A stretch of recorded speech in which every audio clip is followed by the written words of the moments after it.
Welcome to the Freight Forward podcast with your host, Nicola Hughes.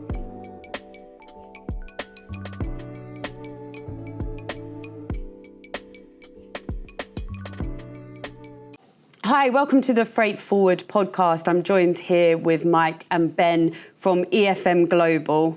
Hi guys, how are you today? Yeah, we're good. How are you? Very well, thank you. Firstly, can you tell us a bit about your company and what you guys do at EFM Global? Sure. I started the company back in 2000, June of 2000. I've been working in the airline industry since 1982. At the time, I was just needing money for studio because I thought I was going to be a rock star. But I just loved music and needed the money. So my father, who had been a British Airways senior manager for years, had heard of a job coming up at Lufthansa, and I went to work at Lufthansa, where I worked in the airlines for 10 years. In 92, I was made an offer to go and join a company that was at that point the only company moving rock and roll bands around the world, which I went and joined up with those guys and learned a lot about this industry. And to this date, after 40 plus years in the business, I still think moving a rock and roll band around the world is probably the most difficult freight project due to the nature of the tight deadlines and the totally no-fail ethos you have to have. You fail to deliver, there's no show happening, and that means the attention to detail is immense. So in 2000, I decided that I would venture off on my own way and take that rock and roll mentality into other verticals in the live event world, such as sport and theatre and commercial launches of the like. And that was EFM. Awesome. Yeah, so I've been reading a bit about what you guys kind of do, and as you say, you do the big events and things. But one shipment in particular that I know you guys did was a shipment for NASA, which I was really interested to hear about. How did that even come about? Like, what happens? Did NASA call you up and say, oh, we need a telescope moved? What happened? Can you give us the background? Sure. So we've worked with NASA for many years, and they use an array of different forwarders depending on the job in hand. Mm-hmm. But when it comes to the real complex moves, we tend to get the phone call. And we got the call on this James Webb Telescope move 6 years before it took place. Oh, wow. Yeah. Because at the time of 6 years in advance of the launch, only 5% of the technology that was actually used to build the spaceship had been developed. So it was during that 6 years, they were developing everything. In fact, they were building the spaceship inside a room filled with nitrogen because normal air was too heavy. Go figure on that. But anyway, they built the telescope, and then we had to move it. So it had to move from Redondo Beach in Los Angeles through to a port called Cuckoo in French Guiana, where the European Space Centre was. The moving it between the US and French Guiana, that was pretty straightforward. We chartered a vessel out of Marseille called the MN Colibri, and we took it to a place called Seal Beach, which was 26 miles from where the telescope was being built. The first challenge was to move it those first 26 miles because the unit itself, the telescope, folds into what it was referred to as a suitcase, but it was a bespoke container unit that it travelled all the way to French Guiana in. And once inside this unit, it was 76 tons, 33.5 metres long, 4.6 metres wide, and a stunning 5.5 metres high. So the first huge challenge was getting it from Redondo Beach to Seal Beach.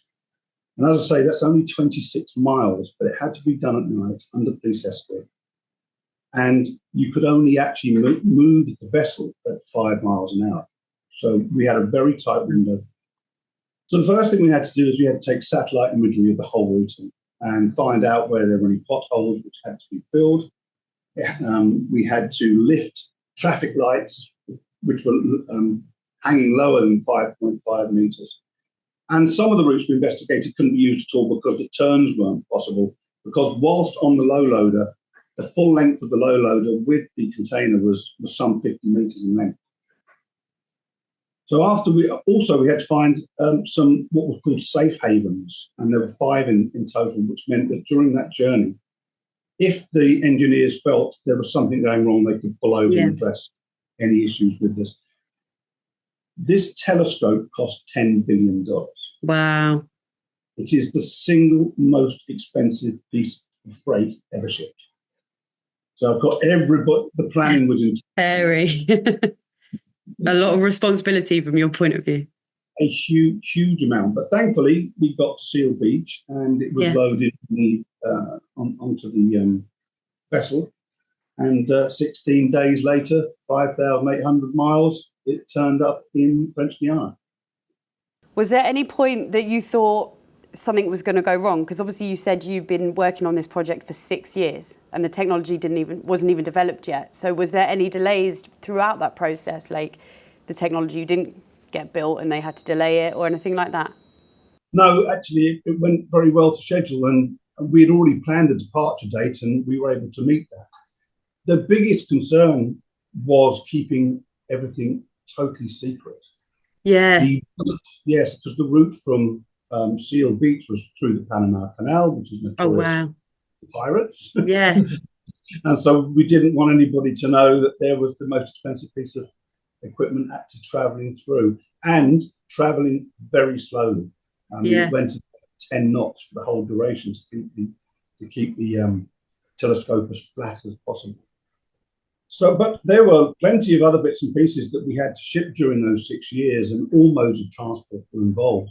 But which we even had to move the rocket fuel, and the rocket fuel itself was loaded into 50-gallon drums, and you could only load 1 drum per 20-foot container, and you could only have 1 move a week because nobody wanted that amount of rocket fuel. Let alone on any vessel. Wow. If just one thing went wrong, it would all go wrong, presumably. Yeah, anything could have held it up from start to finish, but thankfully that wasn't the case.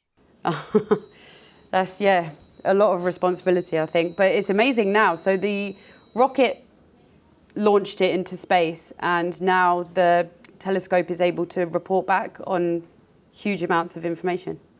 So they can look back in time a huge amount, like it's billions of years. Wow. Quite. I have to say that my technical knowledge, once we got it up in the air, and I say we didn't do the last moving into the air, as far as the port in French Guiana, the rest we left to the specialists over at NASA. But it is incredible how, when you have such a close relationship with the client, which we do with NASA, how much more you get involved. And I think that's what's most important about being a trusted partner, and that's how we consider ourselves with all of our clients. I mean, many of our clients are not shipping people. They're event managers or production managers or team managers. Their responsibility is to ensure the event happens. So they have to rely on a company that they can just leave their equipment with, and we deliver it on time in the condition they gave it to. And so every now and again, a client will extend the amount of work that they would like us to do on their behalf. And in the case of NASA, they asked us to sort out the hotel rooms for 350 staff that were working. Really? They must trust you a lot then, and realise that your capabilities are extensive. Yeah, I think they trust us to go and find a solution, and that's what it's about, finding a solution. And I think in the end, it equated to 17,000 hotel nights we built. and we also had to speak to the international SOS and provide them with a doctor for the duration, because we were just coming out of COVID. Yes, that was something I was wondering about, was the extent of the extra people that are involved in that kind of movement. Presumably you needed chemists and things on board as well, just to ensure that everything was being travelled in the correct way. There were engineers throughout, from the time at Condo Beach, on the road, in the part of the escort, and they were on the vessel for the whole duration. And of course, then they were more ready to receive it once the documents. And that was during COVID as well, you said? It was 21, so it was in the back end of COVID, and so all of the masks were still being worn, which is why we had to provide the doctor. But we don't normally go out and offer our services as hotel suppliers or medical, but it just shows the extent, and this isn't the first time this happens quite a lot, when as I say, as a trusted partner in the whole project, we get asked every now and again, do you know somebody, or can you find this for us? And invariably we can. It's amazing, isn't it, how much like freight forwarders just do get involved in everything, and there's never a problem that's too big. And this is a perfect example of that. The biggest and most expensive, and you did it all. That's really impressive. I think it's like Mike said, when you start to get you get the trust of the client, like we've had in this case, they come to you then even for more for just they want to consult with you, they want to get you advice on things. So when you've obviously provided the service that we have done, it just ends up getting extended. Yeah, and that's how you've, I guess, developed and grown the whole business into where it is now, where you're trusted with a huge amount of different events and stuff. Obviously, we said this is a very interesting and complex mission, but what kind of examples have you got of more kind of sporting events or something exciting? Like, what's your favourite shipment that you've done? Well, there's so many. I mean, we've been involved in for the past 20 years. The majority of the major sporting events around the world. There's been the obviously World Championships, various other, rugby, football, you name it. We've kind of been involved in it. I think from a sporting point of view, the most exciting thing is that we regularly work with some of the major international rugby teams around the world. Oh yeah. So when they tour, they literally would come to us for the planning, the advice, and they actually kind of they really want a hands-off approach to making sure the tour happens. If a team is coming from the southern hemisphere to the northern hemisphere and actually bouncing around between countries, that happens to us on an annual basis. And it's not just for rugby as well. We're also started to branch out into cricket and football and other things like that. And every time there's always different complexities that come into it, because you'll have things that like can't travel under ATA Carne, for example, and some things have to travel under temporary import. And our clients often don't really know the intricacies of those matters. So they're really coming to us for that kind of advice, and then we have to help them along the way. But I mean, it's difficult for us to name names because obviously a lot of our things are under confidentiality agreements, but we're pretty much involved with almost every major sporting event that happens. And presumably as well with high-end athletes, they have a lot of medical equipment and stuff that needs to go with them, and medical stuff. Absolutely. Yeah, so you get nutrition, you get the medical kits, all those different things. Honestly, we've even had it where we've had teams want us to move like massage tables. We've had a request to move their own jacuzzis. Really? Jacuzzis? Yeah, all these different things. Sometimes, obviously, in sport, that if the player wants something, even a certain kind of coffee machine, it might actually be added to the inventory, believe it or not. Yeah. So, but yes, it really does vary from nutrition to medical supplies, to kit, to balls, pads, you name it. It's everything they would need for that to make sure they have a successful camp and then a successful event. And obviously you have to deal with all the different regulations. Like you said, you're going from northern to southern hemisphere as well. So if they are taking medication, that needs to also be kept at a certain temperature. So that's a lot of moving parts, isn't it? Yes. And permissions. There's a lot of permits that we have to be working on well in advance. I think one of the interesting things which you don't think about is when we were working on the games in Rio, it was shipping the horse ambulances. Oh wow! Yeah, I took a 747 charter full of horse ambulances. It's not something you would consider being required for the games. Is there ever been a shipment where you've thought, "Wow, this is too much"? Like there's too many moving parts, or we can't take this on? No, there are some times when we have to say it can't be done. Not too many moving parts, but it can't be done. And we have an ethos here which states if you're going to say no, make sure you've checked it 3 times, because the worst thing, we're totally rely on our reputation of being able to deliver a solution as well as deliver the end goal.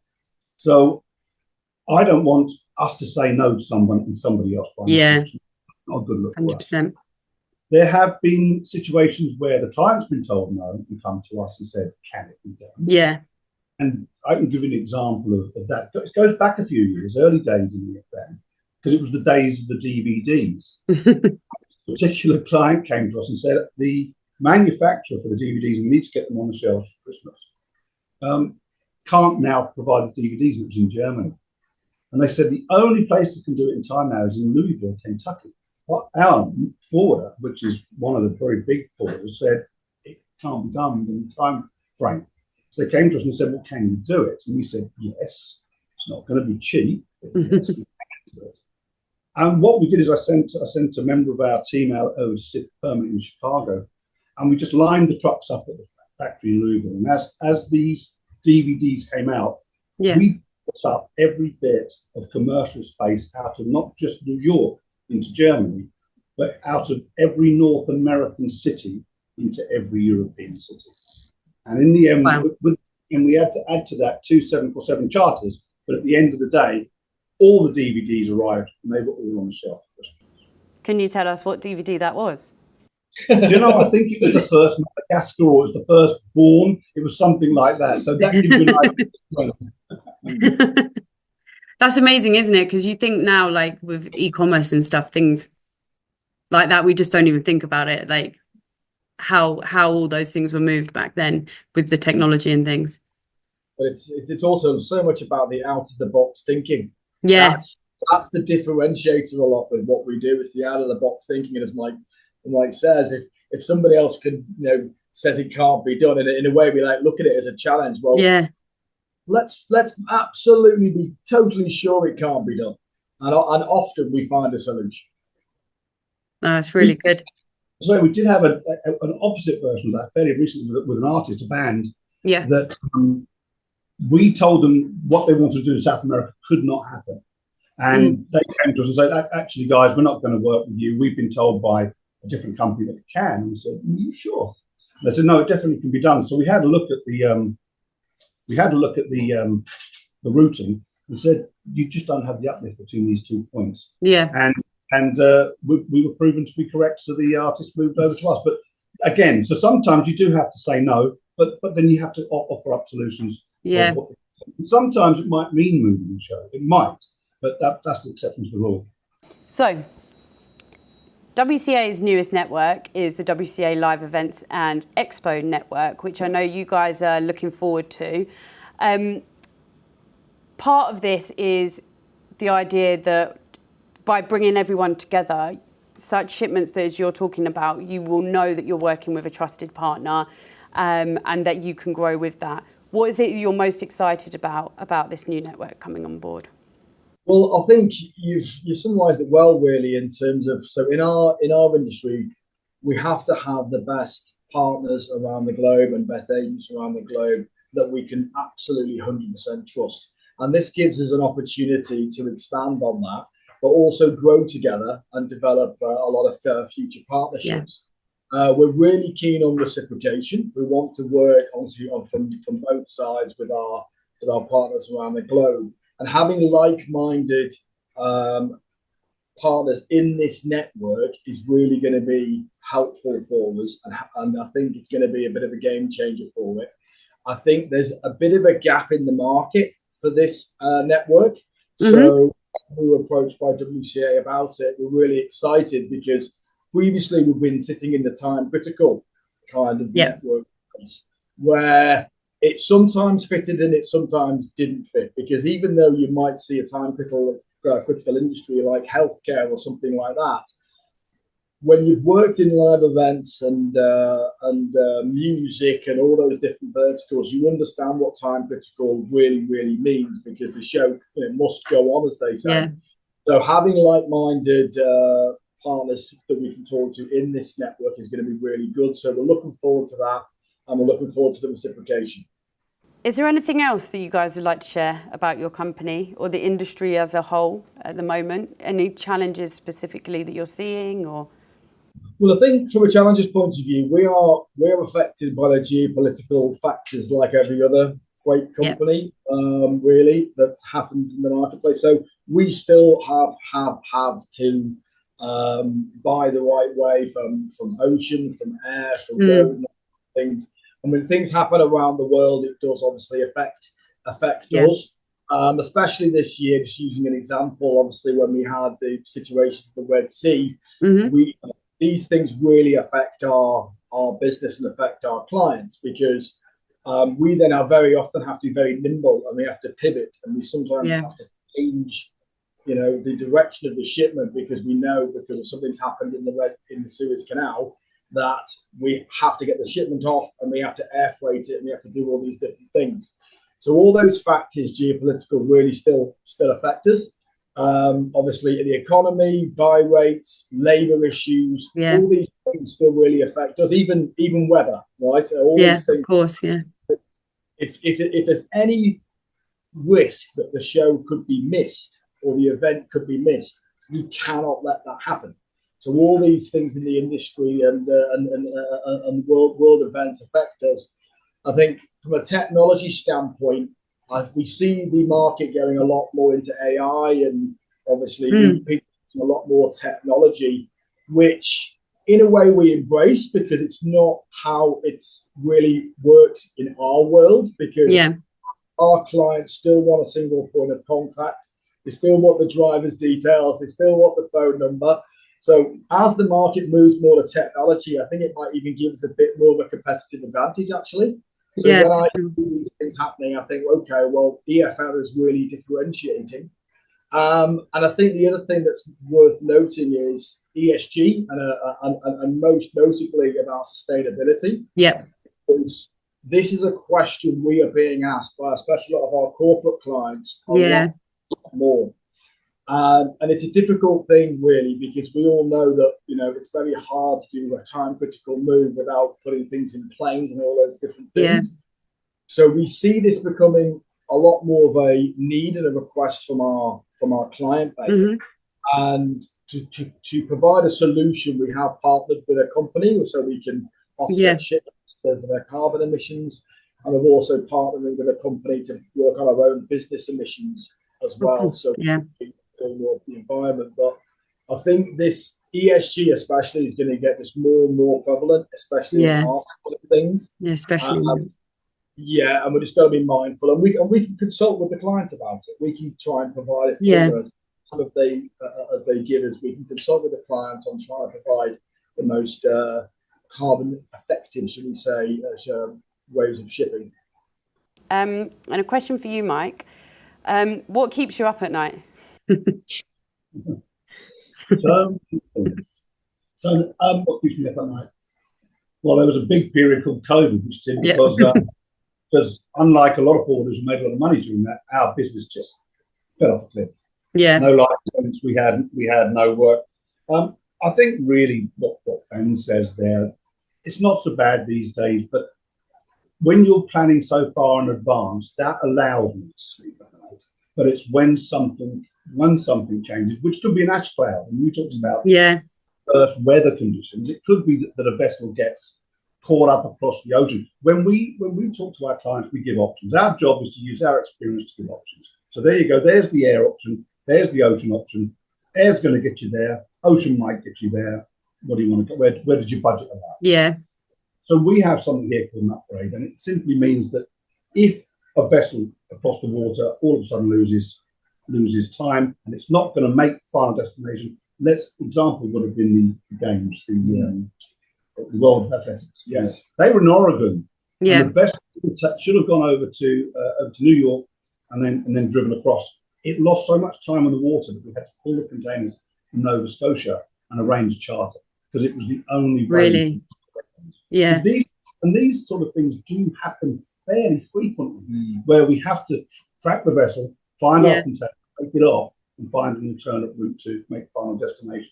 Because again, I think one of the solutions to the World Games presented them is just change your dates. You have to change your dates to a complete sport event. Yeah.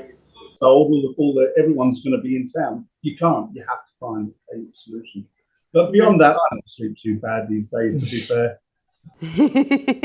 Well, that's the thing that's remarkable, is that you don't hear of more big events getting delayed. So it must be that your logistics side is good. You've got it sorted. That is true. I mean, let's be honest. We wouldn't be around for very long if we weren't able to deliver. But I mean, the logistics sector as a whole is influencing all those events. And like you said with the NASA one, they had to start that 6 years ago. And by the sounds of it, you were one of the first people to be involved in that conversation when they decided, right, this is what we want to do. Logistics people were the first people to decide that before you could even start pick a date of when it's going to go into space. Do we have the logistics to be able to even start this conversation? Well, exactly. So they knew where they were building it.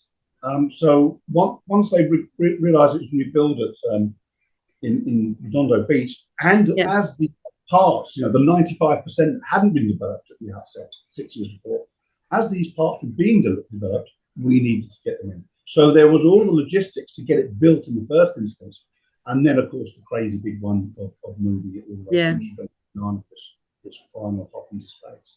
We're all very proud to be part of that, and to have shipped the most expensive piece of freight. That's us world record. So well, not just world record, but influencing the future and really something that's going to exist beyond our lifetime. So that's quite incredible. Absolutely. So is there anything exciting that you've got coming up this year or next year? Or like you said, in 6 years' time, maybe? Any big projects you're working on? Yeah, so we've got some really exciting things happening. I think we're looking very much forward to continue to develop quite strongly and in our core verticals, and especially in the TV and films. We've got exciting things happening definitely over the next 12 months. But really what's something that was going to really be a bit of a game changer to us. At the moment, I'm going to be a bit candid with the name. We're obviously just calling it kind of Project X for the moment. But we are in the process of launching a new product here at EFM, which is going to allow us to really give our clients even more options for shipments in more diversified industries. So we're going to start looking at things in like the medical device, professional services, other kind of time critical kind of industries. And we're obviously going to spend a lot of time giving our cluster the option to give them the advice and options to upgrade to better services. So at the moment we have a very much high tier service, but we're going to give customers a bit of a decision to make on how they want their shipments to move. And we're really excited about it because when we talk to clients about what we've done and our approach, our project management approach to logistics, they're very excited to partner with us. And so there's going to be a lot more to follow. At the moment, it's just going to be called Project X, but we hope to be launching at the beginning of 2025. And we think it's going to be a bit of a game changer for our industry. Awesome. Well, something I definitely, what you just touched upon there was medical side of it. And I know that as we go into the future, a lot of medical professionals and things are going to be looking more into genetic, personalised medicine. And that obviously is something that's going to need time critical and urgent shipments, and the return shipment as well. If you've got someone testing your genetics, figuring out what treatment you need, and then sending you back personalised treatment, that's going to be a very small shipment, but very time critical, right? Is that something you guys are looking at? Most of what we do is what we call boomerang freight anyway. We send really? it out. Yeah. That's where we use the ATA Carno Web because a band leaves the UK, goes on back. Oh, yeah, it's true. You're doing a movie production. Slightly different to a band. It doesn't travel in part of around the world. It comes into one location, whether it's in light, sound, audio, grips, and like that, then it has to fly back. So nearly everything returns. Very little of what we currently do is a permanent export. So items such as what you've described fits into our way of working very well. And touching what Ben said, what we're doing is rather than just being, I think one of the big differences with EFM is our staff. I mean, our staff are the heart and soul of this organisation. And we don't have import clerks, export clerks, customs workers. Our project managers are trained in all areas. They can take through the whole journey. Client doesn't have to talk to multiple people. They have one point of contact. And so that individual can then give them advice on air, ocean, import, export, what it needs to be. And what we've done with this Project X is rather than have this, which would say, let's just say that we're not the most economical of organisations to work with because of the time and the effort we put into every job. So we're offering a slightly broader offering, which will allow you to come to us with a general forwarding move. I say general, still high value, still time sensitive. And if something does go wrong, as we talked about, some adverse weather conditions, you can be upgraded from that level of service X into our project department, where you've got that team sitting there with years and years of experience. Go and find a way to make the final destination on time. So that's quite exciting. So we probably haven't explained it massively well at this stage, but in a couple of months' time, that's going to come out very clear. And it's exciting. And we look forward to people listening to this podcast involved in the WCA event side to get in touch and talk to us about this, because it is quite game-changing. Cool. And if our listeners want to get in touch with you, what's the best way to do that? Through the website, through EFM Global. EFM. We'll share that. Well, if you ever want to do a future podcast and we talk about some of the things that we've actually done as an organisation, whether that is taking Winter Wonderland out of Hyde Park and taking up in a mountain in the Alps for a private party, or sending off to a stag party, or we have starting a world record for a rock band in a cave in North Africa. I mean, we've got some interesting stories, or me being in Havana, actually took with the culture minister shutting the whole port down in order to find a particular ocean container. So yes, we've got plenty of stories that are more specific about the odd things we've done in the ocean.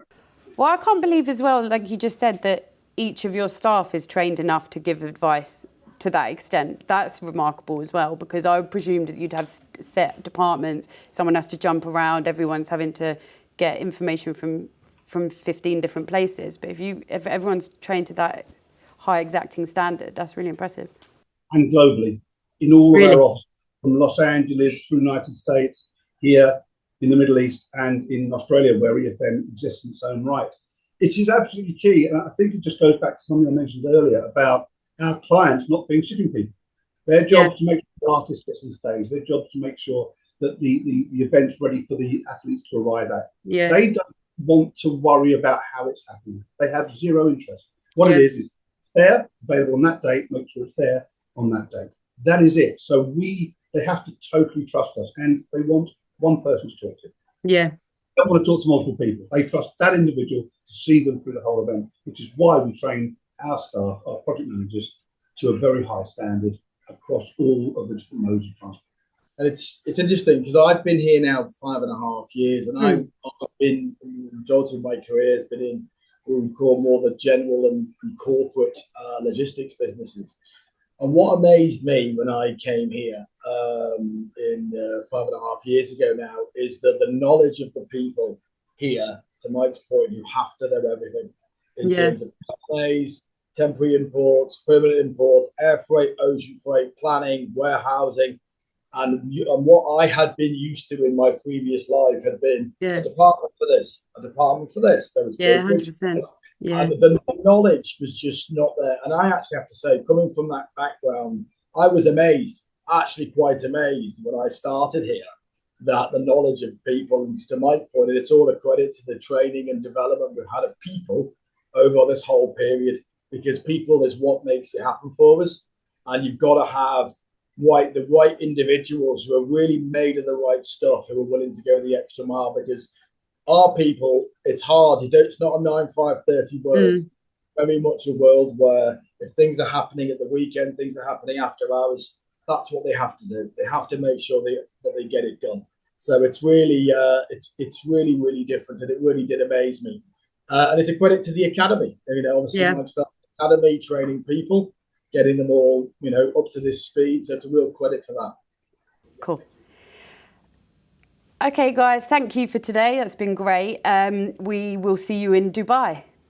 Absolutely, you will, absolutely. Bye. Bye-bye. Thank you. Bye.